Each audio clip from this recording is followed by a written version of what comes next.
کہ لوگوں نے خیر کے کاموں میں مال خرچ کرنے کو اللہ کے راستے میں نکلنے کا بدل سمجھ لیا ہے۔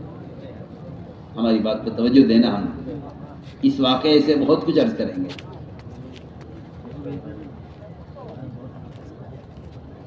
سنیے آپ، حالانکہ کہیں ثابت نہیں ہے سیرت میں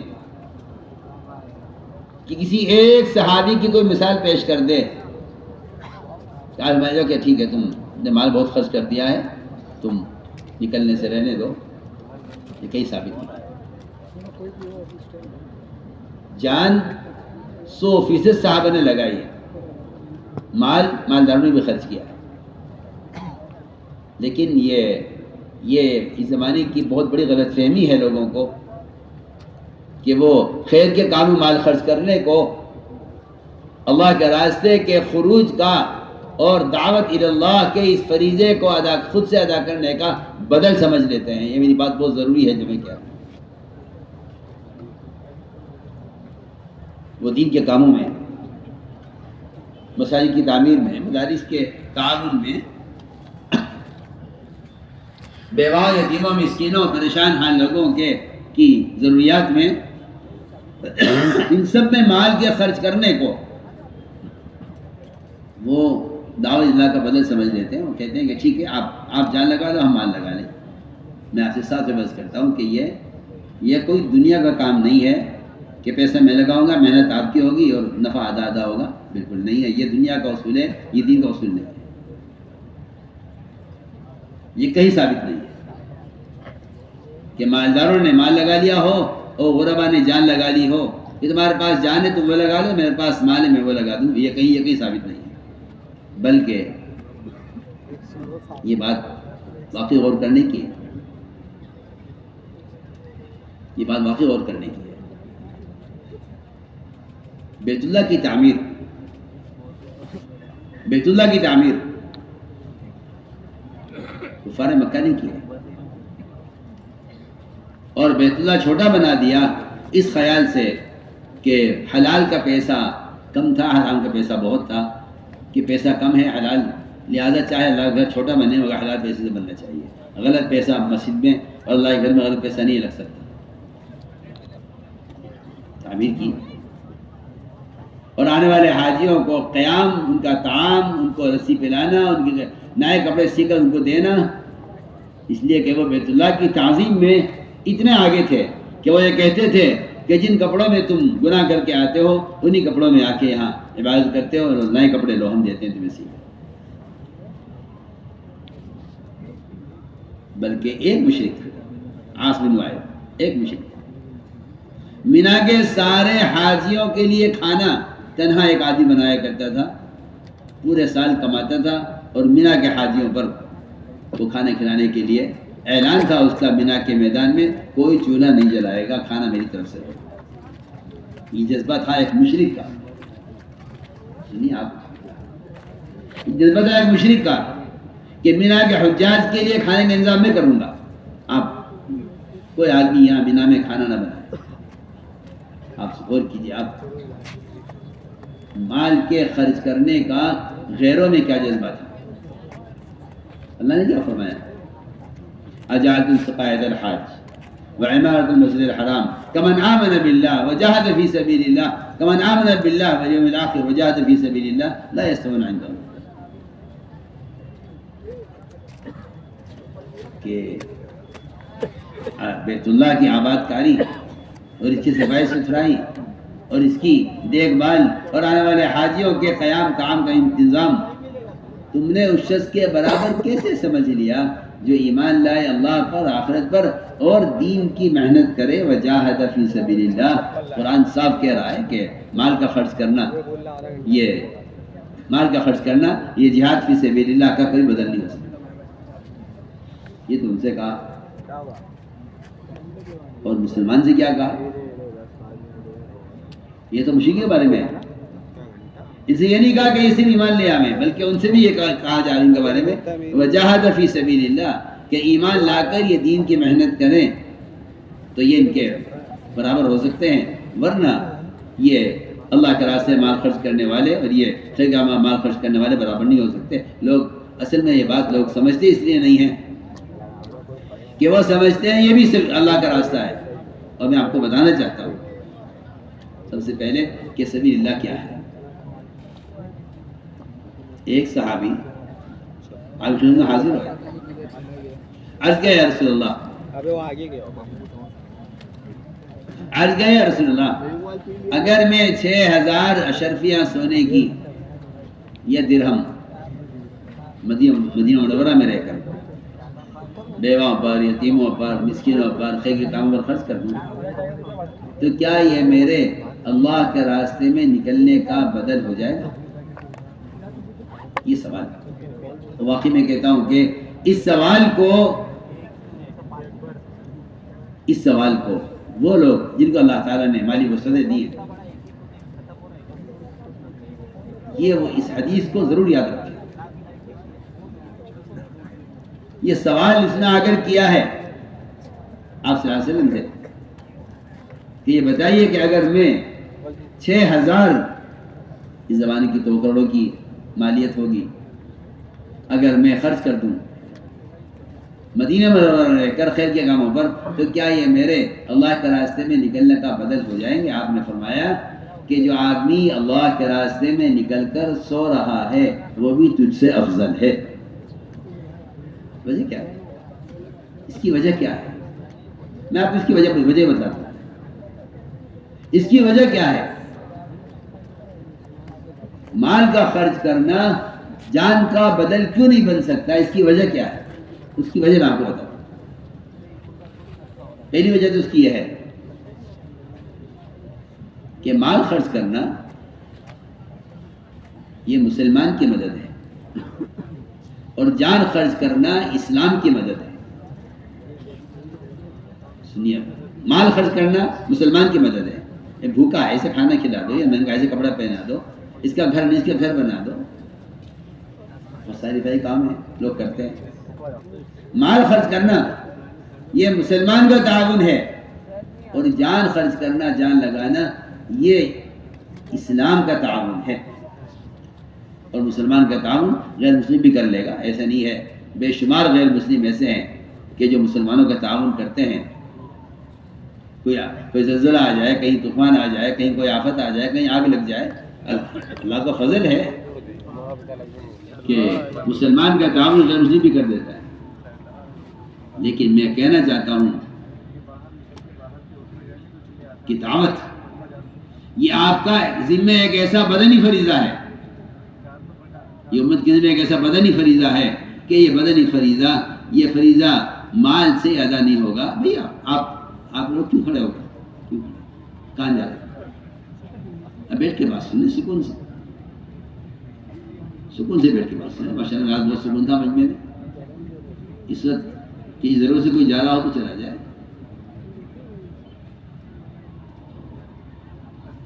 میں عرض کر رہا تھا بہت اہم بات کہ یہ تو 6000 سونے کی اشرفی کی بات ہے. اس سے آگے کی بات یہ ہے اگر اللہ رب العزت کسی شخص کو پوری دنیا کے مال کا مالک بنا دیں اور وہ اس سارے مال کو اللہ کی رضا والے کام میں خرچ کر دے تو اللہ کی قسم صرف آدھا دن باہر نکل کر لوگوں کو دعوت دینے والے کے برابر نہیں ہو سکتا. سنی بات ہے، حدیث ہے.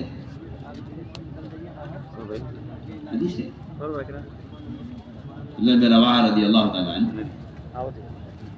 جب ٹھہر گئے جمعہ کی نماز پڑھنے کے لیے، جماعت روانہ ہو گئی تو آپ نے فرمایا تھا کہ ابن رواحہ اگر تم ساری دنیا کا مال خیر کی راہ میں خرچ کر دو تو صبح نکلنے والی جماعت کی فضیلت حاصل نہیں کر سکتے.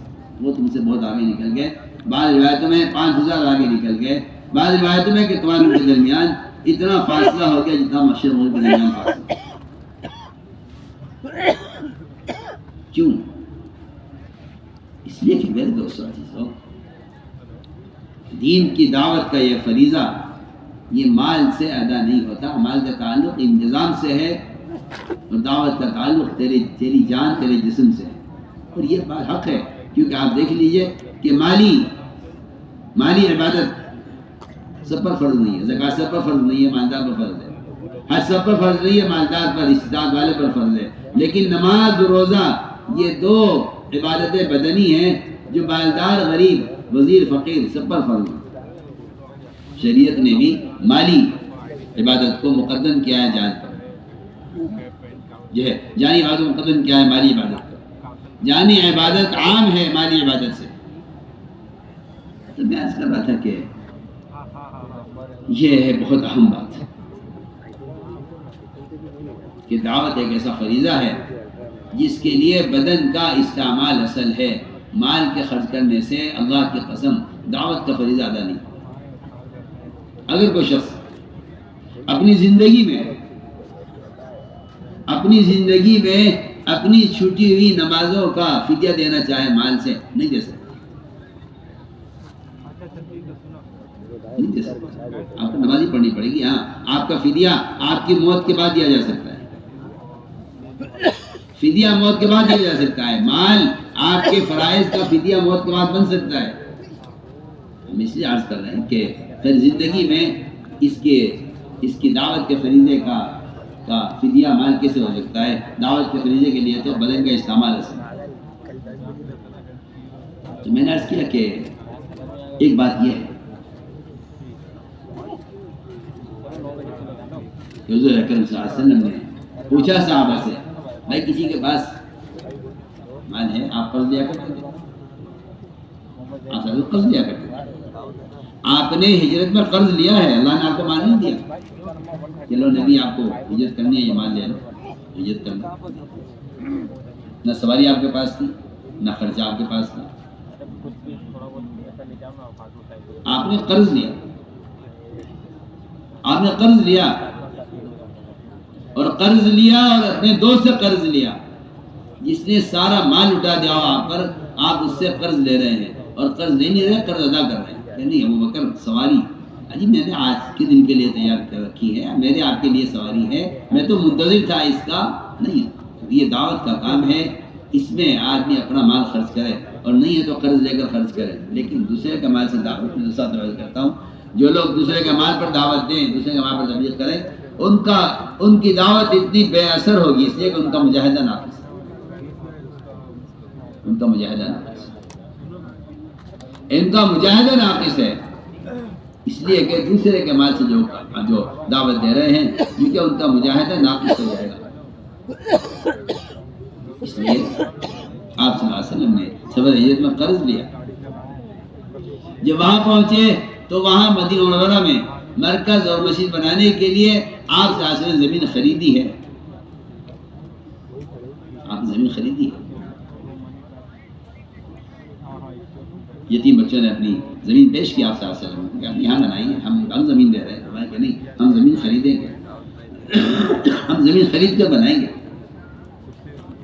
ہم زمین خرید کر بنائیں گے مسجد، کسی کے حق پر مسجد نہیں بنائیں گے۔ اب یہ بہت کام کی بات آپ سے کہہ رہا ہوں، اور اس بات کے اندر بہت ساری باتیں ہیں جو میں کہہ رہا ہوں آپ سے اس وقت، کہ بھائی زمین تو اللہ کی ہے، مسجد بنا نہیں کیوں؟ سنیے میں کیا کہہ رہا ہوں، زمین بنانے کے لیے مسجد بنانے کے لیے آپ زمین خریدیے، مسجد کی تعمیر کرنی زمین خریدیے، آپ گھر بناتے ہیں زمین خریدتے ہیں،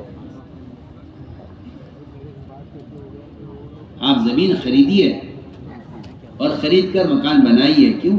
اس لیے کہ اس کی ضرورت بھی ہے، اس کی فضیلت بھی ہے۔ حدیث ہے من بنى مسجدا للہ بنى اللہ له بیتا فی الجنہ۔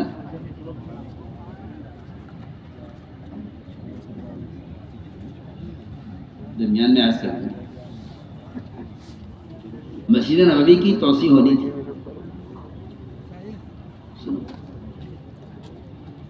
یہ میں اس لیے کہہ رہا ہوں کہ لوگ بعض مرتبہ دین کے نام پر کسی کا حق مار لیتے ہیں۔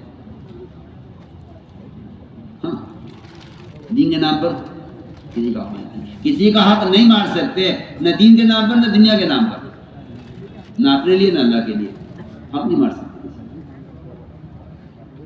مسجد نبوی کی توسیع ہونی تھی تو اس مسجد نبوی کی توسیع میں حضرت عباس کا مکان آ گیا۔ حضرت نے کہا عباس یہ مکان دے دو، مسجد کو توسیع ہو رہی ہے مسجد کی، نے کہا جی نہیں میرا مکان ہے میں نہیں دیتا. سنیے میرا مکان ہے.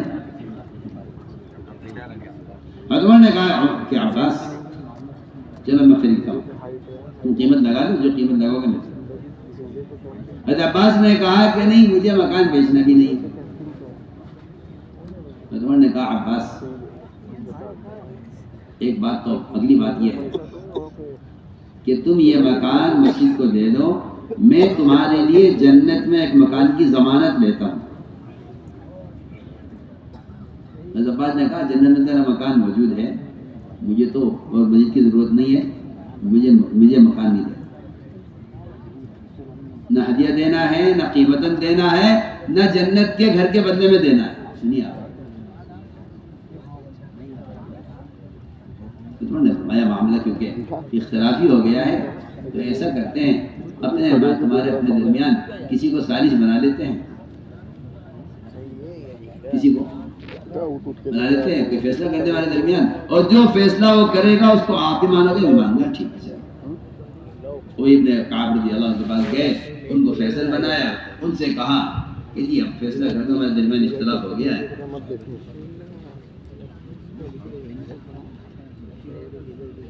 آپ فیصلہ کریں. لگا میرا فیصلہ مانیں گے آپ دونوں, کیا مانیں گے جو فیصلہ کریں.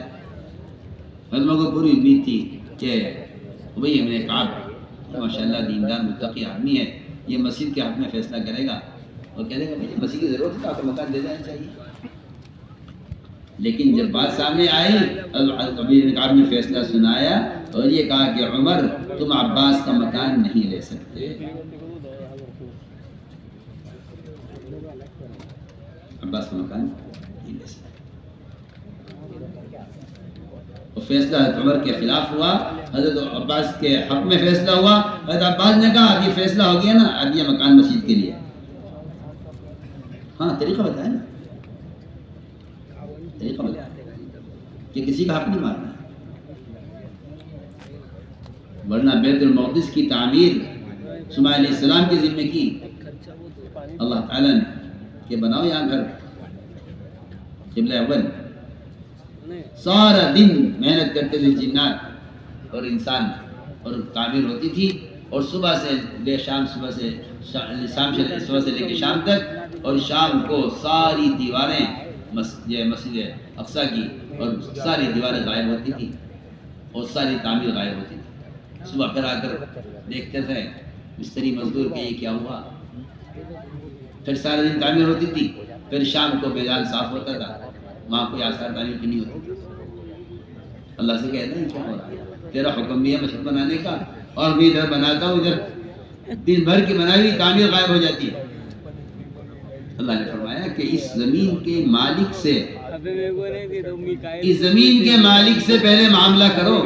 تم دوسرے کی زمین, میرا گھر دوسرے کی زمین کیسے بنا رہے ہو؟ میں تو حیران ہوں کہ مسلمان دوسرے کی زمین گھر بنا لیتا ہے, وہاں اللہ کا گھر مسلمان کی زمین بنانے کی اجازت نہیں ہے. سنیے تو صحیح, میں تو اپنا گھر بنا لیتا ہوں کسی کے مکان پر, کسی کی جگہ پر دعویٰ کر کے, مقدمہ کر کے. سوچیے, میں تو ایک مثال دے رہا ہوں. وہاں گھر بن رہا ہے اللہ کا, اور اللہ اس سے راضی نہیں کہ نہیں آج میرا گھر دوسرے کی جگہ پر کیوں بنا رہے ہیں. صلی اللہ علیہ السلام کو اللہ نے کہ مکان جگہ جس کی اس سے معلوم کیجیے. صلی اللہ علیہ السلام نے تحقیق کی, زمین کا مالک آیا, اس سے معاملہ ہوا, اس نے کہا جی اتنے کی دوں گا, کہ بس جتنے کی آپ کہوں گے ہم اتنے کی لیں گے. تو معاملہ ہو گیا, لکھت پڑھت ہو گئی, طے ہو گئی قیمت. جب قیمت صلی اللہ علیہ وسلم دینے لگے اس کو, تو اس نے کہا یہ جگہ کوئی معمولی جگہ ہے جو آپ دے رہے ہیں, اس جگہ کی قیمت تو اس سے زیادہ ہے, جتنا آپ دے رہے ہیں میں اس کے ڈبل دوں گا. آپ کو زمین لینی ہو لو نہ چھوڑو.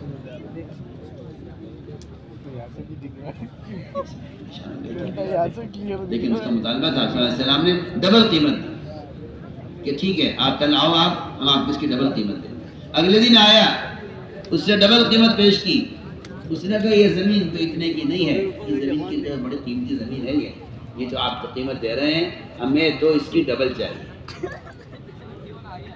ہمیں ایک مثال دے رہے ہیں. کہ مساجد کے بنانے کے لیے کیا جذبہ کیا شوق ہوتا تھا. کیا نہیں میں تجھے ڈبل دوں گا. 3 مرتبہ اس نے ہر دفعہ یہ کیا ہے آخر میں کہا کہ اب کیا ہمارا آپ کا معاہدہ اس پر ہوگا کہ آپ آئندہ اس میں زیادتی نہیں کریں گے اللہ کے گھر بنانے. اس پر آ کر وہ علیہ السلام نے کہا کہ اللہ میں کیا کروں یہ تو مانتا نہیں. اللہ نے فرمایا سلیمان اپنے پاس سے دے رہے ہو تو تم جانو تمہارا زمین کا مالک جانے, ہمارے پاس سے دے رہے ہو پھر فکر کی کیا. ہمارے خزانوں پر تمہارا یقین ہے, اگر ہمارے خزانوں پر یقین ہے تو تمہیں اس کی قیمت لگانے کی کیا پرواہ ہے, اور اگر تم میرے پاس سے دے رہے ہو تو تم جانو وہ جانے. میں نے تو یہ ساری بات اس پر عرض کی ہے جی ہاں کہ مالداروں کو اس بات سے مطمئن کر دیتا ہے. صاف صاف میں آپ سے کہہ رہا ہوں کہ بھئی ہم مال خرچ کرتے ہیں, علم پر مال خرچ کرتے ہیں, خیر کے کاموں پر مال خرچ کرتے ہیں, مدارس مساجد پر, لیکن یہ بات آپ یاد رکھیے گا کہ مال خرچ کرنے سے اجر تو مل جائے گا, لیکن علم تو علماء کی صحبت اور علماء کی مجالس اور علم تو سیکھنے سے آتا ہے. علم تو سیکھنے سے آتا ہے. مال کا خرچ کرنا علم کا متبادل نہیں ہوتا. جس طرح مال کا خرچ کرنا علم کا بدل نہیں ہے, اس طرح مال کا خرچ کرنا دعوت کے فریضے کا ہی بدل نہیں ہے. علم کا فریضہ بھی آپ کے ذمہ ہے اور دعوت کا فریضہ بھی آپ کے ذمہ ہے. جس کا تعلق آپ کے اپنے بدن سے ہے, مال اس کا بدل نہیں بن سکتا. تو میں نے عرض کیا ہے کہ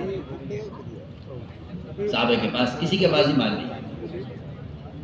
زید بن سعدہ نے آپ صلی اللہ علیہ وسلم کو بطور قرض مال پیش کیا کہ آپ یہ مال لیجئے اور اس کو آپ ان کی مدد کے لیے.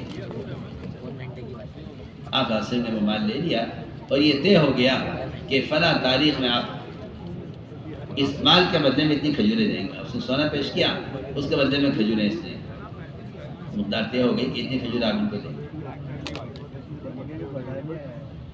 تاریخ طے ہو گئی. اس تاریخ میں حضور اکرم صلی اللہ علیہ وسلم یہ آپ کی عادت طیبہ تھی, نبوت سے پہلے بھی نبوت کے بعد بھی, کہ آپ وعدہ خلاف نہیں تھے. آپ وعدہ خلاف نہیں تھے.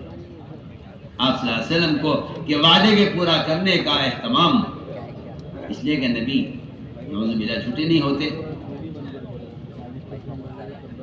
اور آپ وعدے کے پورا کرنے میں مشہور تھے. آپ وعدے کے پکڑنے میں مشہور تھے. تاریخ طے ہو گئی کہ اس تاریخ میں آپ ان کو کھجوریں دیں گے. کیونکہ آپ صلی اللہ علیہ وسلم کا کفار بھی جانتے تھے کہ یہ وعدہ خلاف نہیں. آپ کے وعدے کو پورا کرنے کا تو اتنا اہتمام تھا, اتنا اہتمام تھا. اللہ اکبر. ایک مرتبہ میں درمیان میں واقعہ عرض کروں, آپ کے وعدہ وفائی کا اہتمام اور وعدہ بھی ایک دشمن سے وعدہ, ایک دشمن کے وعدے کو پورا کرنا, اور وہ بھی قتال کے جنگ کے موقع پر. قتال کے جنگ کا موقع ہے اور دشمن کے وعدے کو آپ پورا کرنا. غزوہ بدر ہو رہا تھا, غزوہ بدر ہو رہا تھا. بدر کے موقع پر جب آپس کا مقابلہ قریب تھا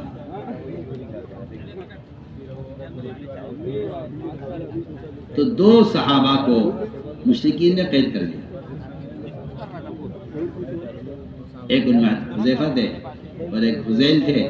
ان دونوں کو مشرکین نے قید کر لیا, قید کر کے لے گئے. ادھر یہ دونوں غائب نظر آئے. آپ صلی اللہ علیہ وسلم یہ دونوں کہاں ہیں؟ چنانچہ غزوہ قریب تھا, بالکل قتال ہونے والا تھا. آپ صلی اللہ علیہ وسلم نے ان دونوں کو نہیں پایا. ادھر یہ دونوں مشرکین کی قید میں تھے. یہ بات جنگ ہو رہی ہے, دشمن نے ان دونوں کو قید کر لیا. ان دونوں نے ایک راستہ یہ نکالا بچنے کے لیے, چھوٹنے کے لیے, کہ ان سے یہ کہہ دیا مشرکین سے کہ دیکھیے جی آپ ہمیں چھوڑ دیں, ہم آپ سے وعدہ کرتے ہیں کہ ہم آپ سے بھی لڑیں گے اور آپ سے لڑنے والوں کی مدد بھی نہیں کریں گے. سنیے, یہ بہت اہم بات ہے, آپ کو سنا. ہم وعدہ کرتے ہیں آپ سے، ہم نہ آپ سے لڑیں گے بھی نہیں اور آپ سے لڑنے والوں کی مدد بھی نہیں کریں گے۔ گویا اس وقت قتال کا موقع ہے، اور یہ بھی کہہ دیا اب ہم لڑیں گے نہیں، اور یہ بھی کہہ دیا کہ ہم آپ سے لڑنے والوں کا ساتھ بھی نہیں دیں گے۔ میں نے کہا وعدہ کرتے ہو؟ کیا وعدہ کرتے ہیں؟ یعنی آپ غور کریں، مسلمان کے وعدے کا غیر مسلم یقین کر رہا ہے ایسے حالات میں، ادھر جنگ تیار ہے، سب معلوم ہی نہیں کہ کیا ہو رہا ہے۔ ایسے موقع پر غیر مسلم مسلمان کے وعدے کا، وہ مسلمان کی بات کا یقین کر رہا ہے، سوچیں۔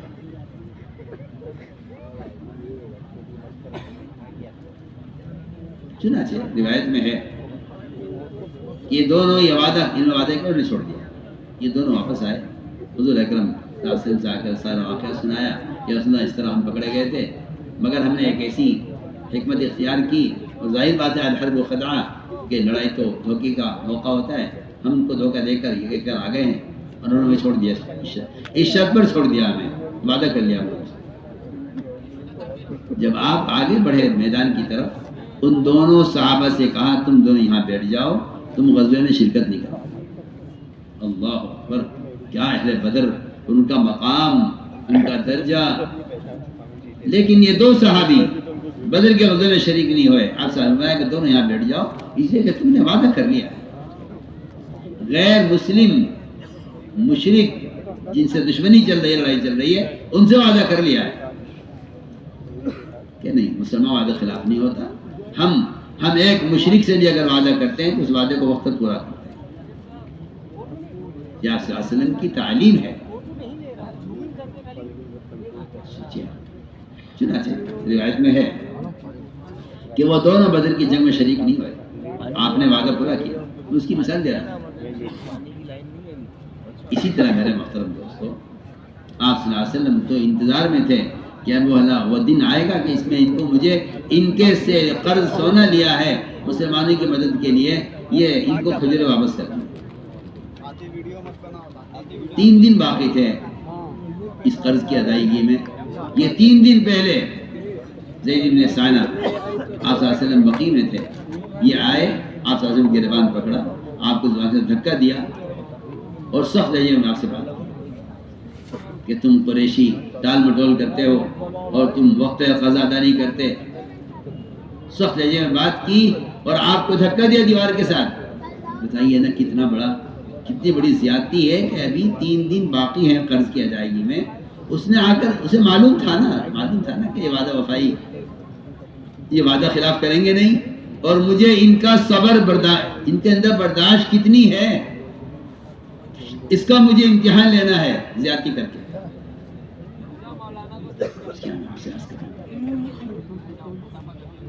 میرے دوستو عزیزو، ہم دنیا میں اس کام کے کرتے ہوئے آنے والی تکالیف میں اس لیے پریشان ہو جاتے ہیں کہ ہماری نظر ان تکالیف پر نہیں ہے جو محمد صلی اللہ علیہ وسلم نے اپنے کام کو سمجھانے کے لیے برداشت کی۔ اور صاحب فرماتے تھے جو ناگواری اس راہ سے پیش آئے اس کو صحابہ کی اندر کی ناگواری میں تلاش کیا کہ یہ صحابہ کو کہاں پیش آئے۔ آپ صلی اللہ علیہ وسلم کو دھکا دیا گیا، آپ کا گریبان پکڑا اس نے، اور آپ ایسے اطمینان سے ہیں جیسا کوئی آپ کا کوئی کام اس سے ہونا ہے، جی ہاں، جیسے کوئی آپ کا مقصد پورا ہو رہا ہے اس سے، کیونکہ آپ کو یہ عادی مطلوب ہے، ہمیں عادی مطلوب ہے۔ میں آپ سے ایک بات عرض کرتا ہوں کہ اگر تاجر کو گاہک کی گالیاں اور گاہک کی طرف سے آنے والی گالیاں اگر اس کو برداشت نہیں ہے تو میں سمجھتا ہوں شاید ایسا تاجر تجارت نہیں کر سکتا، سن لے گا، کوئی بات نہیں جی، کوئی بات نہیں جی، کیونکہ اسے اس کسٹمر سے مال مطلوب ہے، یہ اس کی ساری ناگواری برداشت کر رہا ہے، تمہارا مال نقلی ہے اور تمہارا مال صحیح نہیں ہے، سب برداشت کر رہا ہے، اپنی چیز کی تعریف کرتا جاتا ہے اور گاہک کی بات کو سنتا جاتا ہے، کوئی پرواہ نہیں کرتا، ہنس کے بات کرتا ہے تاجر، ہنس کے بات کرتا ہے، اس کا مقصد ہی ہے کہ جو مال اس کے پاس ہے مجھے وہ چاہیے۔ اور مجھے اپنی چیز بیچنی ہے ہر قیمت پر. تو میں نے عرض کیا کہ آپ صلی اللہ علیہ وسلم کو کیونکہ امت کی ہدایت مطلوب ہے، آپ اطمینان سے تھے، آپ بڑے اطمینان سے تھے. عمر رضی اللہ تعالیٰ نے یہ حالات دیکھے تو